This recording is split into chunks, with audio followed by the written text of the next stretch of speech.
is it to fail spiritually? Truth is one and eternal. Realize oneness with it in your deathless self within. The following commentary is based on the teachings of Paramahansa Yogananda.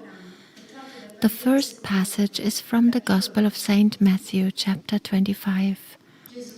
Jesus tells the parable of the 10 virgins, 5 of them wise and 5 foolish. They await their bridegroom, the Christ consciousness. The wise virgins keep the oil in their lamps, symbolic of their devotion, lit through the night. The foolish virgins placed no oil in their lamps. These foolish ones are like the average devotee going through the motions of outer ritual but keeping no fire of love burning in the heart. When the bridegroom's coming is announced, the foolish virgins realize their mistake and hasten out to purchase oil. During their absence, the Christ consciousness comes and embraces those who have been awaiting him with devotion. The foolish ones, by their lackluster devotion, are not accepted by him. Watch therefore, Jesus told his listeners, for you know neither the day nor the hour wherein the Son of Man cometh. In Autobiography of a Yogi, Paramahansa Yogananda describes the foolish virgin consciousness he encountered in the Mahamandal hermitage he stayed in as a young man in Benares. I was pleased, he wrote, that my new home possessed an attic where I managed to spend the dawn and morning hours. The ashram members, knowing little of meditation practices, thought I should employ my whole time in organizational duties. They gave me praise for my afternoon work in their office. Don't try to catch God so soon. This ridicule accompanied one of my early departures toward the attic. Later, during meditation, I felt lifted as though bodily to a sphere uncircumscribed. Thy Master cometh today. A divine womanly voice came from everywhere and nowhere. This supernal experience was pierced by a shout from a definite locale. A young priest nicknamed Habu was calling me from the downstairs kitchen. Mukunda, enough of meditation. You are needed for an errand.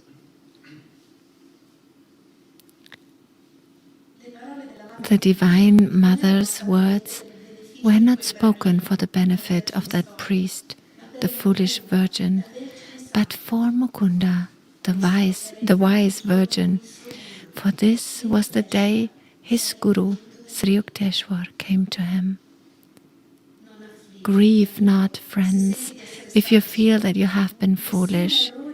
No error is forever. Someday, if you keep your lamp lit now, your opportunity will come. In the Bhagavad Gita, the 6th chapter, Krishna promises every devotee, Arjuna, none who works for self-redemption will ever meet an evil destiny. Spiritual failure, though a deep disappointment, is always temporary.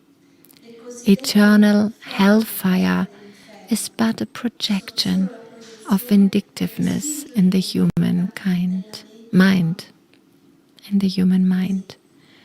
Thus, through Holy Scripture, God has spoken to mankind.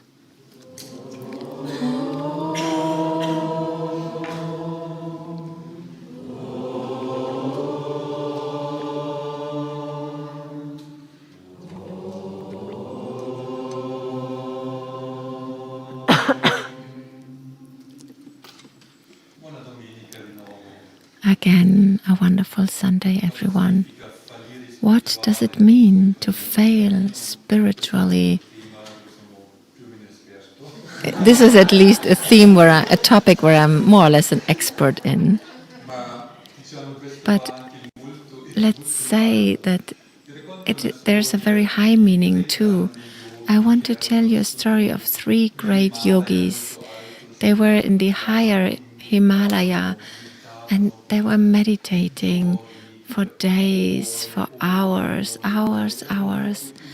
They were changeless in the state without movement, and nothing ever happened.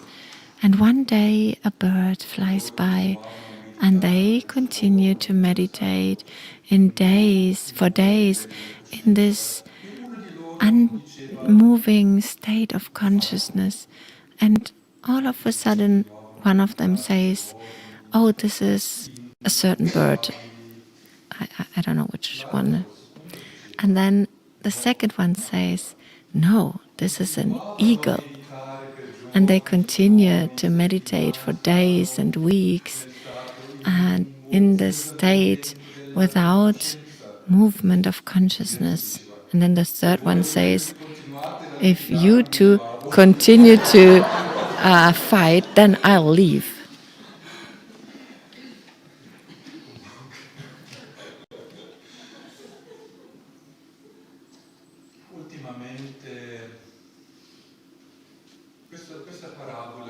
This parable of Jesus, of the 10 virgins, the 5 carrying their lamp lit and the other 5 without light. The light in the scriptures always symbolizes the chakras, the soul, the inner light. When devotion is lit, when devotion is alive, the desire for God. And I remember some time ago a friend told me after a trip to the Himalayas that she was in a state that if for an hour she would not feel the presence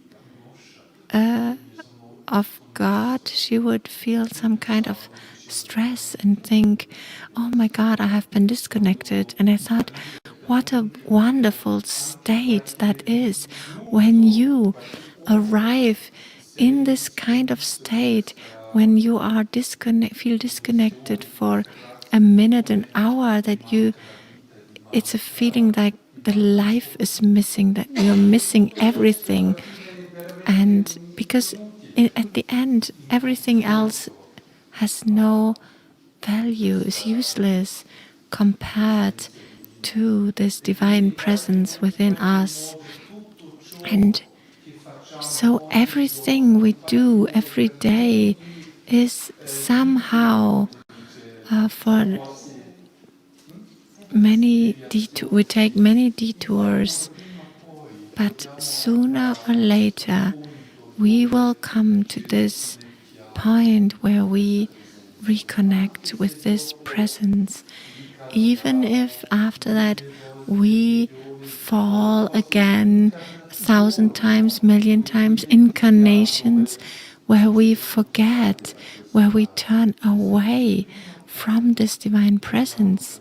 Even then, sooner or later, we all need to come back to unity. And then, even if only for a moment, we can touch this Amrita, this divine nectar. We can feel this in our heart, this incomparable sweetness, this love. Love is an insignificant word to describe this deep joy. It's a joy beyond joy. And if only for a moment we can touch this ecstasy of life, we don't want anything else anymore. And this is the moment when, imagine the solar system, when the sun attracts all the planets toward itself. And then there's also the other strength, the centrifugal strength, that keeps us in the orbit, in the periphery. It's the strength that keeps us away from the sun, from the attraction of the sun. The sun is a little bit like the divine that wants to unite, and everything that brings to union is called yoga. Yoga means union. So everything that wants to become one again is the sun. And the centrifugal force wants to keep us away. These are all our desires, all our daily loops of 1,000 things that keep us in a certain way fixed on our project, the things, our daily life, and all the other things away from God. And we sometimes don't even find the time or the energy to think of the most important thing in life, which is the divine connection. So when we get to that point where we feel the lack of unity, where we feel the longing in our hearts, oh no, it cannot be that I don't feel this unity anymore, then the last stage of our soul's trip, journey begins. The journey towards unity. It's like the planet Earth falls into the sun, becomes one with the sun, will be absorbed. This will happen one day because we have come from the inner sun, and it is our destiny. And it's our choice if this will happen in 1,000,000 lifetimes, or in one lifetime, or in one day. It depends on the intensity of our desire. If truly we desire this unity, but this desire needs to have intensity, then it will happen sooner. Saints are extremely intense. I also remember Swami Kriyananda. He was extremely intense in everything he did. When he wrote a book, this book was the most important thing in the world for him. He was absorbed in whatever he did. He was intense. And as Swami says in this reading, the problem is that we become lukewarm in our devotion. Oh, yeah, it's okay. If not today, then maybe tomorrow. Also, our projects, if not today, oh, patiently, we can just do it tomorrow. Whereas saints have no patience. They have a lot of patience in one way, but in the other, for God, they have no patience. There's this intensity of longing of their hearts. They don't want anything else anymore. They only want Him. He, she, her, God, divine, this unity. And so also what we offer here at Ananda, in a way, through the chants, through the ceremonies, the lessons, the practical techniques, all of this serves only as a way to get to that point where the heart opens to devotion. And in a way, at the beginning, it may be even a little emotional, and because it is not easy to distinguish between emotion and feeling, because emotion remains on the level of positive, negative, repulsion, attraction, on the waves of the heart, the chitta and vritti, the movement. But this, we need to calm these waves, and it doesn't become less strong when you calm your heart. At the contrary, it gets more intense. The rule is, the calmer we become, the more intense life becomes, and the more restless we are, Maybe it appears if we listen to strong music, violent films, we feel these emotions of this and that, but it's in the periphery. It's not truly intense because it's outward. It just appears to be, but truly it is nothing. The true feeling happens when the heart is calm. Then you can open levels and dimensions after dimensions, circles after circles, spheres after spheres, until you get into a feeling that is undescribable. And it is the desire that we all might come to this intensity of feeling, which can happen in a state of deep calmness. And this is why all the meditation techniques, they have no really mean in themselves. Their only mean is to get us to this divine ecstasy. And we can project this in everything we do.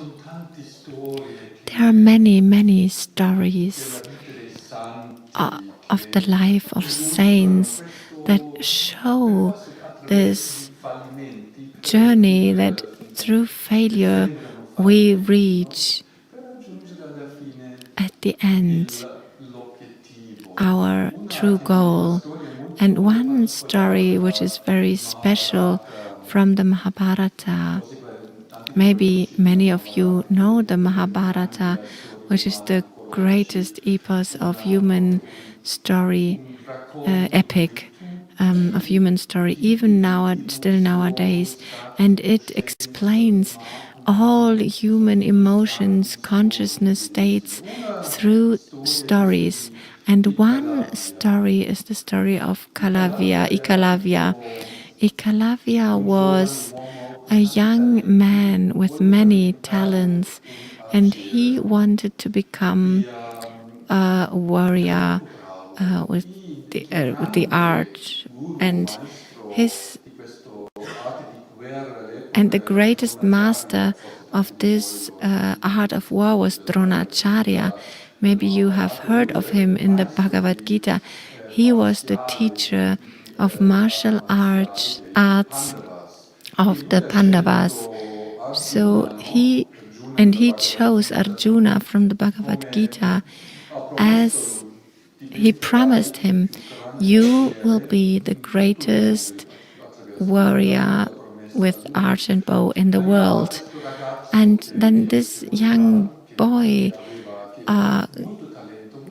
arrives, and he was very talented and he wanted to learn, but Dronacharya says, no, you are not even from the warrior caste. And so he sends him away. And Ekalavya hides a little bit and observes how Dronacharya teaches the Pandavas the art of war. And one day Dronacharya passes by, and he goes where the boy goes to gather the dirt where Dronacharya had walked, and from this earth, from this dirt, he makes a statue of Dronacharya where he could worship this master, because even though he had been refused by him, he worshipped him, and he tried by himself alone to learn the art of martial arts, of using bow and arch. And he became, it is said, even better than Arjuna. And it happens after many years that the Pandavas were with Dronacharya in a wood, and a dog walks by and disturbs them. And so out of a bush, many archers are sent out, and they create around the mouth of the dog something so that the dog can't bark anymore. And Arjuna says, who was this person shooting these archers? He must be much better than I am. And so Ekalavya comes out of the bushes, and everyone is so surprised how he could have learned this art so well. And he says, I learned this through my guru, thanks to my guru Dronacharya. And Dronacharya says, how comes I refused you? So he shows him the statue, and the statue, through the devotion to his guru, this boy, this young man, learned through the statue. And Dronacharya says, but you have not paid the pradakshina to me. In Indian tradition, you need to offer something to your master in order to learn from him. And he says, you have learned through me, even through distance, so you need to pay this fee. And the young man says, whatever you want, whatever you wish, I will pay to you. And Dronacharya says, okay, I want your thumb, cut off your thumb, because he didn't want this young boy to be better than Arjuna, because Dronacharya had promised to Arjuna that he would be the greatest warrior in the world. So this young man cuts off his thumb immediately. So these stories are a bit extreme. But life is also made a little bit like this, of all different colors. And the Mahabharata it talks about the most cruel aspects of life, but also about the most beautiful aspects of life. It doesn't refuse anything, no separation, no closure. Everything is part of life. So Ekalavya obviously could not become anymore the greatest warrior, but he remained very, very good in his art. We cannot become perfect. This is an idea that we often have, that on the spiritual path we try to become perfect. We want to become perfect in our personal behavior and our appearance. And the more we try to be like that, it's almost impossible, because you fix one side and the other side gets a little imperfection. So it doesn't really work like that somehow. But what we can do is to be less and less identified with our personality, with this self-identification that we think we are, our mind talking, this like a journalist who always comments everything in our head. We think we are our emotions, we think we are our body, our memories, and so on. And the different pranas in our bodies. So the less we can identify, and the more we identify with the divine, the freer we become. And then it will happen by itself, automatically, let's say, that our personality gets more refined. But perfection should not be our goal, outward perfection, but we should try to forget the identity of our ego and remember our unity, our identification with unity. So it's subtle, but it somehow works. The less we identify with the loops around us of our problems and defects, and this I need to enhance and get better. This is all time wasted away from devotion, away from feeling the presence of God. So even our effort of becoming perfect If it's not directed to open our hearts, then it is somehow also wasted time. Lahiri Mahashaya said that all the time that we are not in Om, in this divine grace, is wasted time. This is a bit radical, but it is like this. And somehow it's all a choice. Many small choices and big choices in life. Failures can just be a wrong choice, maybe, that adds up a few years in our loops of identifying, of thoughts that manifest, of actions, of life, of relations and other things. And then sooner or later you wake up and you say, oh my God, for years again I have been running after a ghost. And I remember that for many months I have been in a state of, we could say, depression, with a hurt heart.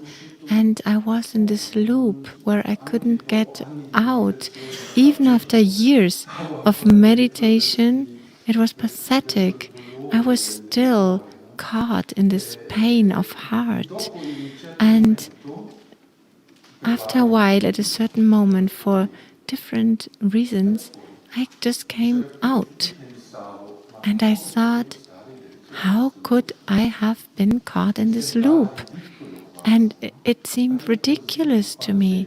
But it is like that. When you are caught in something, you don't see outward anymore.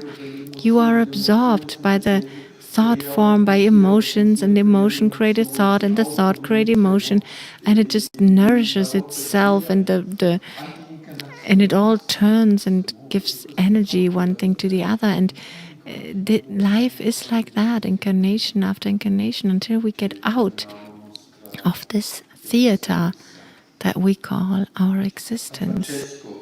Saint Francis, when he started at the beginning of his mission, many of you know about the story of his life. At the beginning, he left everything and married Lady Poverty.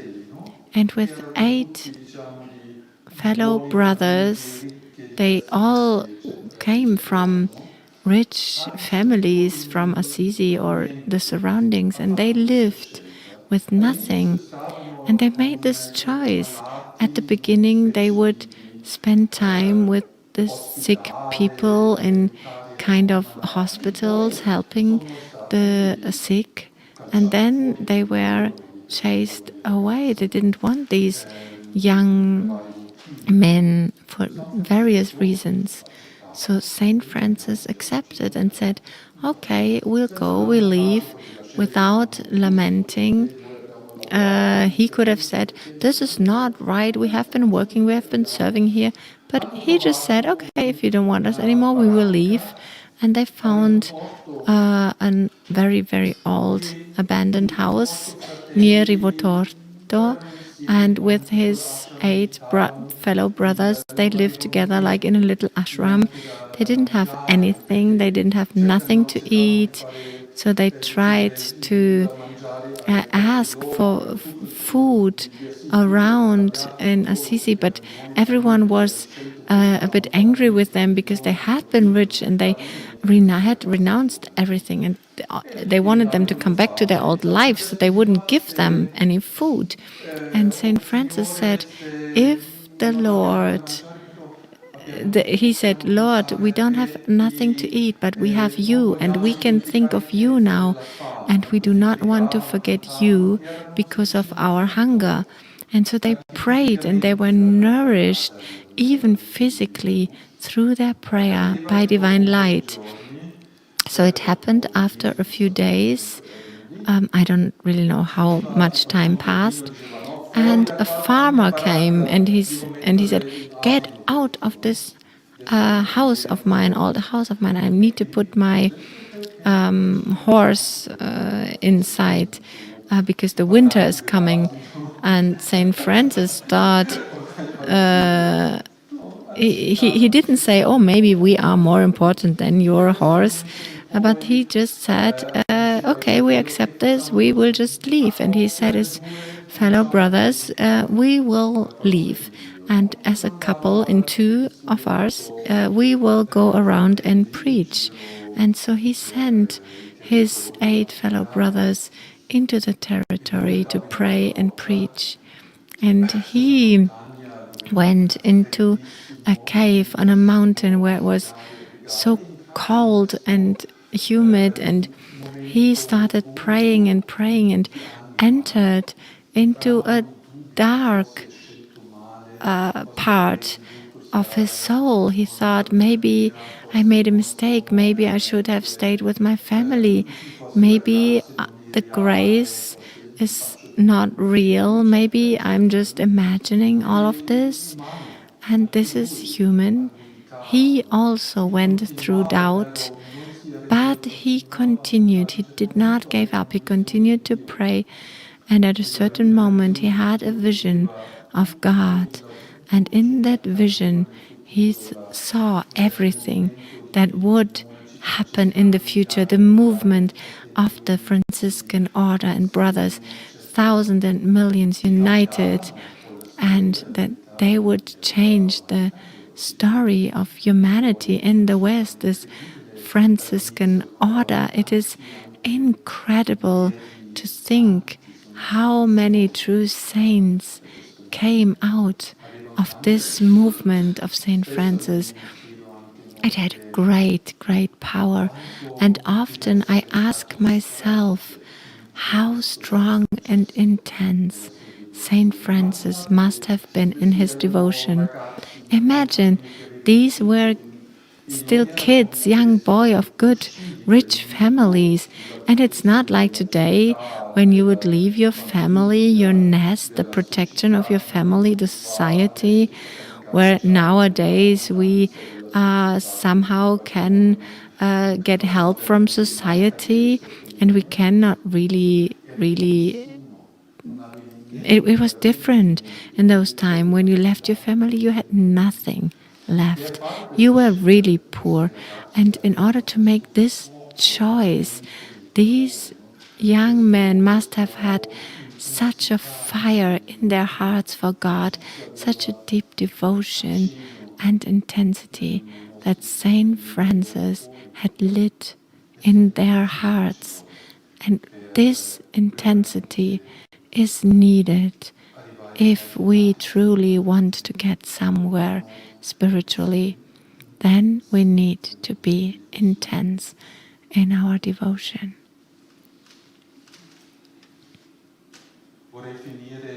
I want to end with a phrase from the Bhagavad Gita, which many of you probably know, and it illustrates very well this fact of spiritual failure. I don't have the exact phrase with me, but more or less Krishna says, offer me your heart, your devotion, and if you can't do that, offer me your service. If you cannot do that, if you fail in offering me your service, what you do daily, offer me a flower. If that's not possible, if you fail even in that, because your heart is too weak, then offer me your failure. It is important to offer. It doesn't matter what, even your failure. And that will free us step by step from illusion, from the things that are not true in life.